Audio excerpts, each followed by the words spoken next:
Assalamu alaikum, my dear students. I am Shahzad Waheed, your biology teacher, and you know very well we have started one of the mammoth chapters of your book.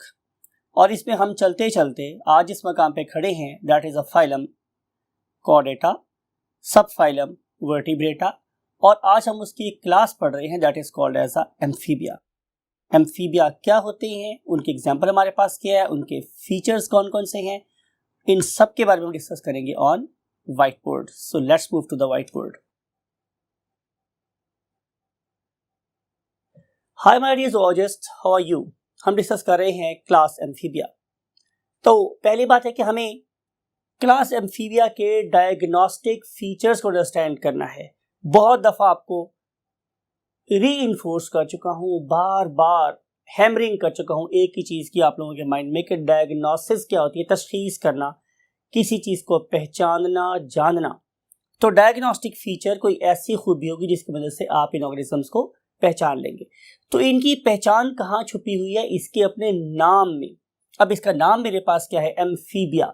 और अगर आप लोग word amphibia को लिखते हो my dear students, तो इसका मतलब ये होता है कि that is going to connect on both ends, जो दो तरफ से जुड़ा हुआ है, दो एंड्स वाला, राइट.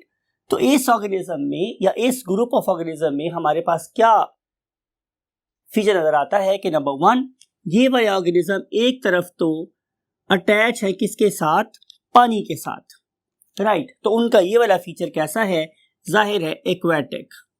तो एक एंड पे वो पानी वाले ऑर्गेनिज्म से जुड़े हुए हैं और दूसरे एंड पे ये उन ऑर्गेनिज्म से अटैच हैं कि जो बिल्कुल कहाँ रहते हैं, लैंड पे रहते हैं.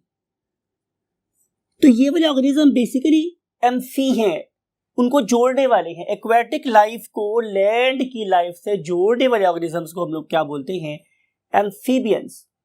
एम्फीबिया का मतलब, एम्फी का मतलब इन बिटवीन द टू भी होता है, यानी कि ये वाले ऑर्गेनिज्म खुश्की में पाए जाने वाले जानवरों और पानी में पाए जाने वाले जानवरों के दरमियान की सलाहियत के मालिक हैं. So therefore they are called as amphibians.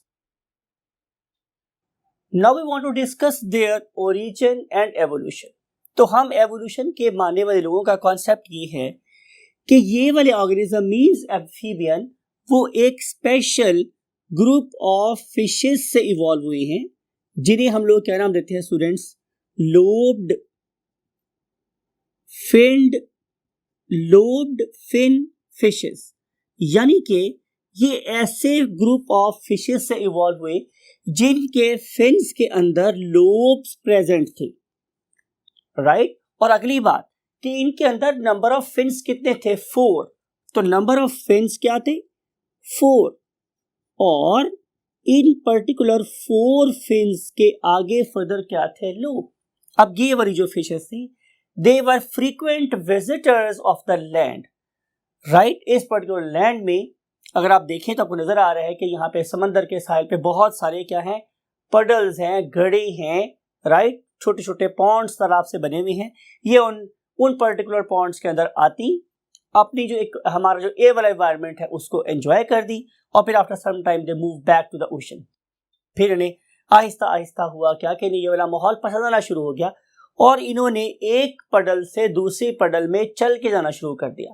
तो हम इसी चीज को बेस बना के हम ये कह रहे हैं कि ये वाली fishes they led the foundation of the life that can survive not only on the land but also in the water.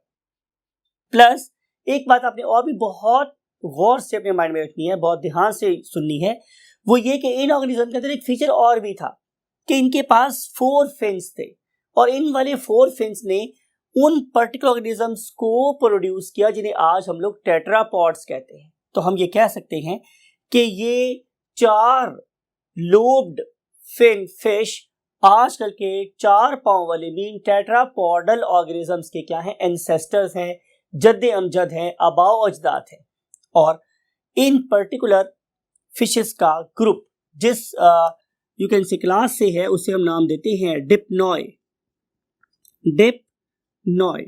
और जिस पर्टिकुलर पीरियड में ये वाली चेंज आ रही थी कि मींस फिशेस वो एम्फीबियंस में कन्वर्ट हो रही थी, उस पीरियड का नाम है डिवोनियन पीरियड।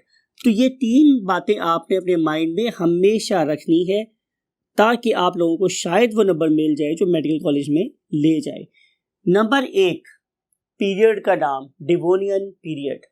नंबर 2 किस ग्रुप से है, that is called as the dipnoi. आप डिप्नॉय को कैसे पहचानते हैं कि उनके पास 4 लिम्स हैं और चारों के चारों लिम्स के अंदर लोब्स मौजूद है। तो ये चारों बातें very very important for Lahore board of intermediate secondary education. अब अगर हमारा मानना यह है कि ये एम्फीबियंस हैं और ये एम्फीबियंस बेसिकली एक्वेटिक और टेरेस्ट्रियल एनवायरनमेंट को जोड़ने वाले हैं, तो हम उसकी रिप्रेजेंटेशन, उसका इजहार इस एक लाइन से भी कर सकते हैं। कैसे कि ये लाइन 2 डिफरेंट चीज़ों को जोड़ रही है।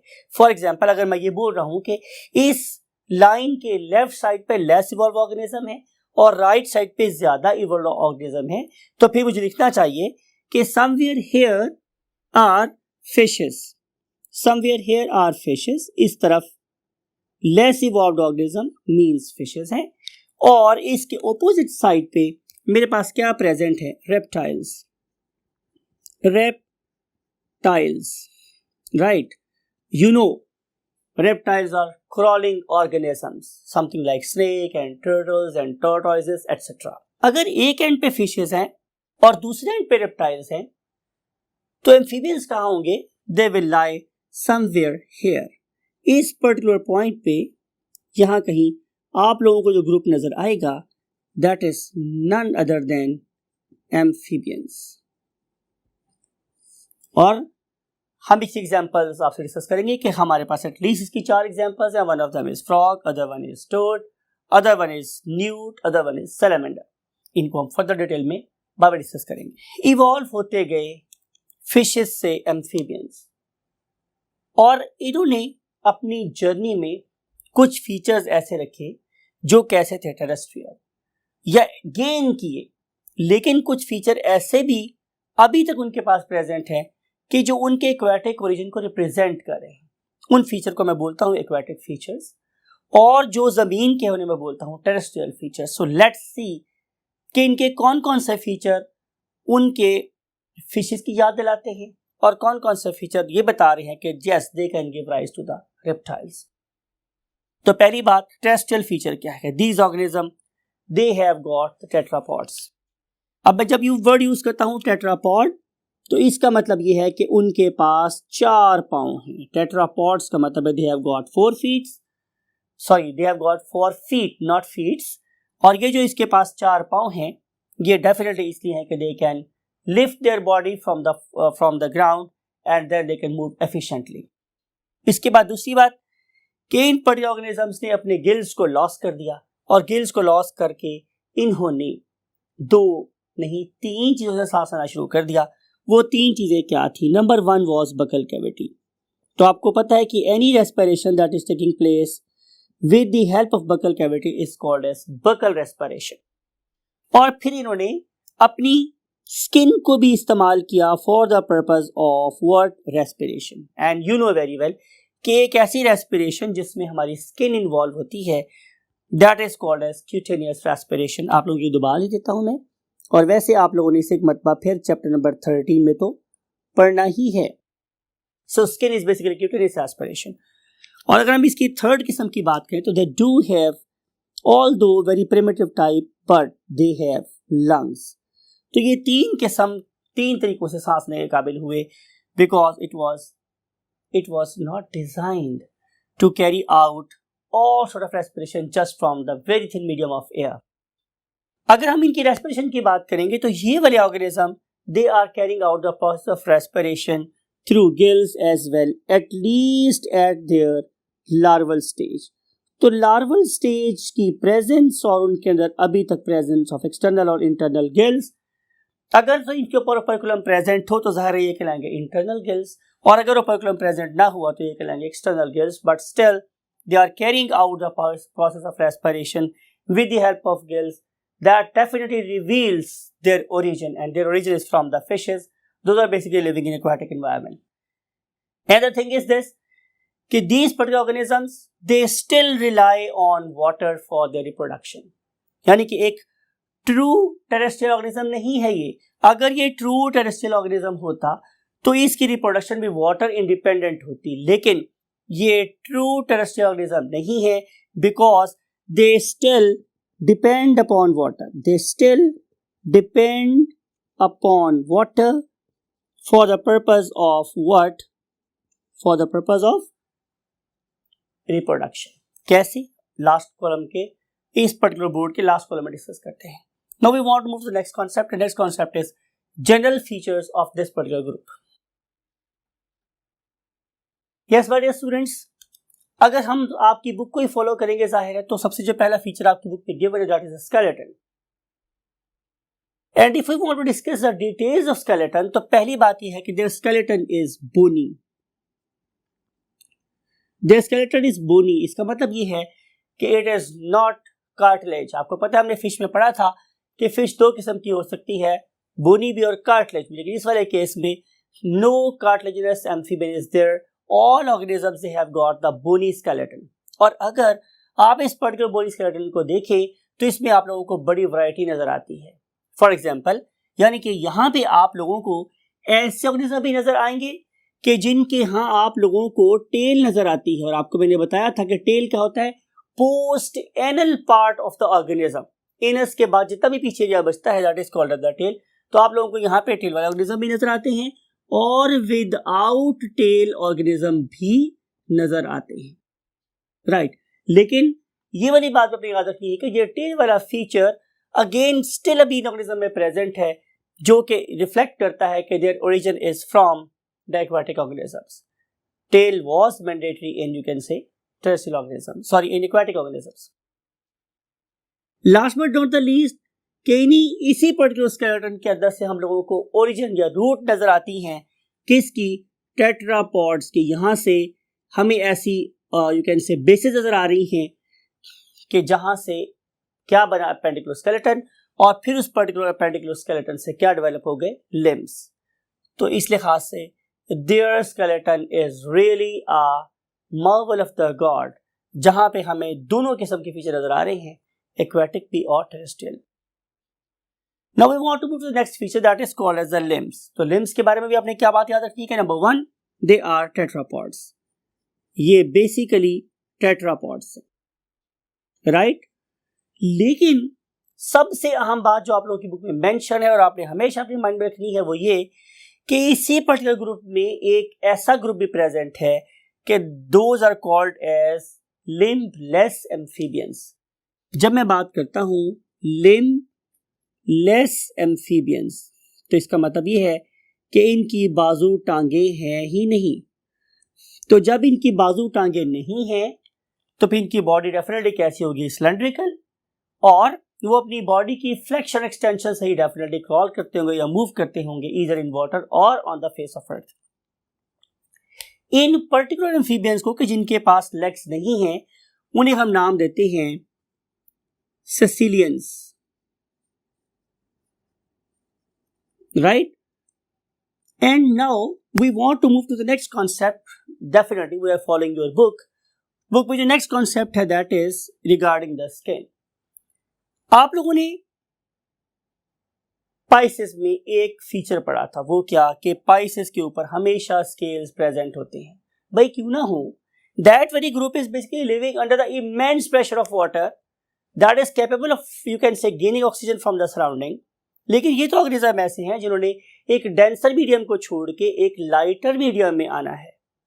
तो जब वो डेंसर मीडियम को छोड़ के लाइटर मीडियम में आएंगे तो they should be able to absorb oxygen directly from the air as well, because ये तो एवोल्यूशन के प्रोसेस में गुजरने वाले ऑर्गेनिजम्स हैं, राइट। इन ऑर्गेनिज्म के पास अभी इतने अच्छे लंग्स नहीं है, तो नेचर ने उनको कैसे सपोर्ट किया कि उनके स्किन के ऊपर से स्केल्स को उतार दिया। तो हम पहला फीचर लिख रहे हैं कि स्केल्स आर एब्सेंट। ये बड़ी इंपॉर्टेंट बात है कि इनके स्केल बिल्कुल एब्सेंट हो गए हैं। और इस एब्सेंट स्केल का एडवांटेज क्या हुआ कि अब इन एब्सेंट इन स्केल्स की एब्सेंस में these organisms they can give rise to enormous activity of the gland। ज़रा जो ग्लैंड यहाँ पे इन्वॉल्व हैं हम उन्हें क्या नाम देते हैं, डेफिनेटली म्यूकस ग्लैंड्स। और आपको पता है कि कोई भी सरफेस जो रेस्पिरेशन के प्रोसेस को करना चाह रही है, इट शुड बी मॉइस्ट, और उस पर्टिकुलर मॉइस्चर का सोर्स क्या है? This particular mucus gland, right. अगली बात जो आप लोगों की बुक में गिवन है वो है इसके कलर्स। आपको ये बड़ी बात याद रखनी चाहिए कि हमारे पास फ्रॉग्स की या सैलामेंडर्स की या न्यूट्स की दो टाइप्स हो सकती हैं। उनमें से पहली टाइप मेरे को पास कौन सी है? That is non poisonous. लेकिन look at these four you can say images. इन फोर इमेजेस में आपको जितने ऑर्गेनिज्म नजर आ रहे हैं they are bright in colour. और जब भी आप लोगों को ऑर्गेनिजम्स ब्राइटली कलर्ड नजर आ रहे हैं तो इसका मतलब मेरे पास ये है कि they have got very specific cells and these particular cells are called as what? Chromatophores. Chroma का मतलब होता है कलर, एंड मेटोफोर्स का फोर्स का मतलब हो गया मेरे पास cells, bunch of cells that have got some colors that can impart some color to the organisms, they are called as chromatophores। लेकिन आपने मेरे इस शेर को हमेशा माइंड में रखना है कि हसीन सांप के नक्शो निगार खूब सही, निगाह जहर पे रख हुसन पे ना जा। तो ये जो क्रोमेटोफोर्स हैं ये सिर्फ और सिर्फ उससे खूबसूरती ही दान नहीं कर रहे, असाइन कर रहे, बल्कि ये उन पर्टिकुलर ऑर्गेनिजम्स को बहुत ज्यादा पॉइजनस भी बना रहे हैं। ठीक है, तो इस पर्टिकुलर पॉइजनस ऑर्गेनिज्म का जो एडवांटेज ये है कि ऑर्गेनिज्म इसे अटैक नहीं करते, इसके कलर से डर जाते हैं। लेकिन बहुत से ग्रुप हमारी दुनिया में ऐसे भी हैं जो इनके ऐसी फीचर्स को मिमिक करते हैं और कॉपी करते हैं, लेकिन वो पॉइजनस नहीं होते। लेकिन आपको जो बात इंपॉर्टेंट बतानी है वो यही है कि पॉइजन इंडिकेट होता है मोस्ट ऑफ द टाइम के जहां पे ब्राइट कलर्स एसोसिएट होते हैं, right. So next move to the next thing and that is called as respiration. जैसा डिस्कस किया मैंने आप लोगों के साथ कि रेस्पिरेशन तीन तरीके से हो सकती है इस ग्रुप में। उनमें से एक का नाम मेरे पास क्या था? जाहिर है buccal respiration. Other one was cutaneous respiration that definitely involve the skin, and last but not the least is basically pulmonary respiration that is taking place by means of lungs. So ये तीन तरीकों से सांस ले सकते हैं because कि they are in the journey of evolution. तो नेचर ने इनके गिल्स के लॉस को इन तीन ऑर्गन्स के थ्रू ऑक्सीजन सप्लाई करके क्या कराया? कॉम्पनसेट करवाया। Let's move to next concept. Next concept is regarding circulatory system. If you look at their circulatory system, तो their circulatory system is closed. ये क्लोज्ड है तो जाहिर है इसके पास क्या होंगे? ब्लड वेसल्स होंगी एंड हार्ट होगा। अगर हम इसके हार्ट की बात करें हैं तो this very heart is basically 3 chambered. When ever I use the term 3 chambered, इसका मतलब ये है कि इसके पास 2 एट्रिया हैं और इसके पास एक वेंट्रिकल है। लेकिन ये बात भी आपने चैप्टर नंबर 14 में फर्दर डिटेल से स्टडी करनी है कि इस पर्टिकुलर ग्रुप के अंदर 2 और चेम्बर्स भी होते हैं। One of them is called as sinus venosus and other one is called as truncus arteriosus। लेकिन evolution of heart basically सिर्फ और सिर्फ 2 चीजों को डील कर रही होती है। One of them is called as atrium, other is called as ventricle।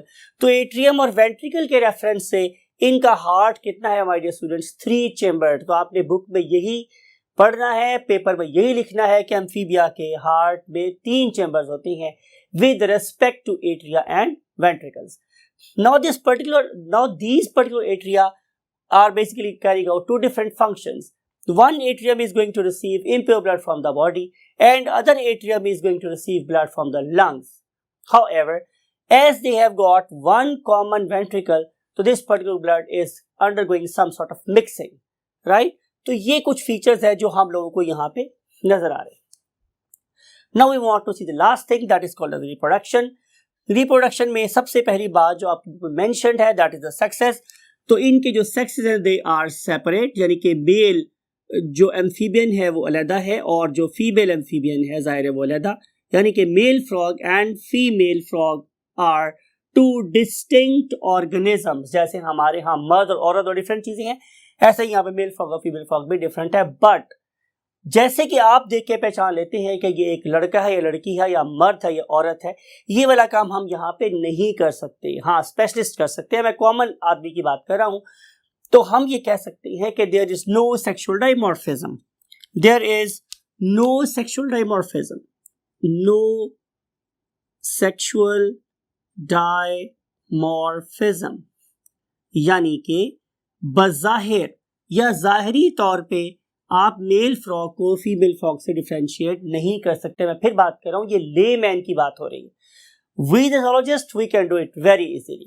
Next thing is fertilization. Their fertilization is always external. Fertilization is external. Male going to spray the sperms on the eggs laid by the female instantaneously. जब ये दोनों इकट्ठे अपने sperm को release करेंगे तो फिर chances of fertilisation वो मैक्सिमम होंगे। ये फर्टिलाइजेशन वाटर में होगी, इसे वैसे क्या बोलते हैं, एक्सटर्नल। और अगली बात जो आपकी बुक में मेंशन है दैट इज इनमें डेवलपमेंट कैसी होती है, तो डेवलपमेंट इज ऑलवेज इनडायरेक्ट। तो जब मैं बात करूंगा इनडायरेक्ट डेवलपमेंट की, तो इसका मतलब ये है कि इसके अंदर एक लार्वा इन्वॉल्व है। इसमें डेफिनेटली क्या बनेगा, हमारे पास लार्वा, और फिर वो जो लार्वा है its function is to eat and eat. ये सिर्फ खाने पीने के लिए डिजाइन हुआ है। खा पी के ये जब काफी फूड को एक्यूमुलेट कर लेगा, गैदर कर लेगा, तो फिर अगली डेवलपमेंटल स्टेजेस को पार करता हुआ इवेंचुअली किसी एक छोटे से ऑर्गेनिज्म में कन्वर्ट होगा, that is called as a tadpole. और फिर वो जो टैडपोल है ये एक एडल्ट फ्रॉग में कन्वर्ट हो जाएगा। तो ये जो चेंजेस है मींस जाइगोट से लार्वा बनना, लार्वा से टैडपोल का बनना और टैडपोल से एडल्ट फ्रॉग का बनना, ये सब इफेक्ट करते हैं कि डेवलपमेंट इज इनडायरेक्ट। इस टैडपोल के बनने से लेकर एडल्ट फ्रॉग बनने तक इसमें बहुत सी इंटरमीडिएट चेंजेस आती हैं, इसीलिए हम इसे क्या बोलते हैं, मेटामॉर्फोसिस। मेटा का मतलब होता है दरमियानी और मॉर्फोसिस का होता है मॉर्फोलॉजिकल चेंजेस। तो इनके अंदर जो इंटरमीडिएट चेंजेस आ रही हैं उन्हें हम क्या बोलेंगे, मेटामॉर्फोसिस। तो ये वर्ड का आंसर को मिल गया कि basically what are the meanings of metamorphosis. Meta का मतलब दरमियानी, मॉर्फोसिस मॉर्फोलॉजिकल चेंजेस। अब इसकी कॉज मेरे पास क्या है कि इन पर्टिकुलर ऑर्गेनिज्म के अगर आप लोग एग को देखो तो that very egg is basically a mesolecithal egg. जब मैं बात करता हूँ मीजोलेसिथल एग की, तो इसका मतलब यह है कि इसके अंदर जो amount of stored food it is not sufficient to carry out the process of development in a single stretch. एक ही दवा में डेवलपमेंट कंप्लीट नहीं हो सकती, therefore it involves stop over stages. इसमें डेफिनेटली लार्वा भी बनेगा, फिर टैडपोल बनेगा, फिर एडल्ट बनेगा। उसकी लॉजिक या कॉज है कि एग में अमाउंट ऑफ फूड सफिशिएंट नहीं है, और इस किस्म के एग को हम नाम देते हैं मीजोलेसिथल एग, राइट। अगर मैं इसकी टाइप्स की बात करूं तो कम से कम आप ये दो नाम याद रख लें कि यहाँ पे दो किस्म की मेटामॉर्फिक चेंजेस आती हैं। उनमें से एक का नाम है मेरे पास retrogressive changes. Whenever I use the term retrogressive, इसका मतलब है कि ये वाली changes they are involved in the loss of the you can say body parts. यहाँ पे हम ऑलरेडी मेड बॉडी पार्ट्स को लॉस कर रहे हैं। फॉर एग्जाम्पल गिल्स, भाई मैं चाहता हूं कि गिल्स आहिस्ता आहिस्ता खत्म हो जाए। भाई क्यों खत्म हो जाए, क्योंकि गिल्स से बेहतर सुपीरियर ऑर्गन मेरे पास बन रहा है, that is the lungs. In the presence of lungs gills are not so efficient, so I must remove gills slowly. So that very loss of gill is a kind of retrogressive metamorphosis. Similarly, if you have got the 4 legs, then what is the need of tail? तो यहां से जो tell है वो भी आहिस्ता आहिस्ता क्या हो जाएगी, लॉस हो जाएगी। तो ये भी क्या है, एक retrogressive Metamorphosis, right. On the other hand बहुत सारी चीजें होती हैं कि जो टैडपोल भी लार्वा में प्रेजेंट नहीं होती, वो बाद में बनती हैं, उनको हम लोग नाम देते हैं व्हाट, प्रोग्रेसिव चेंजेस। ये रेट्रोग्रेसिव का डेफिनेटली उलट है, उसे हम क्या बोलते हैं, प्रोग्रेसिव चेंजेस।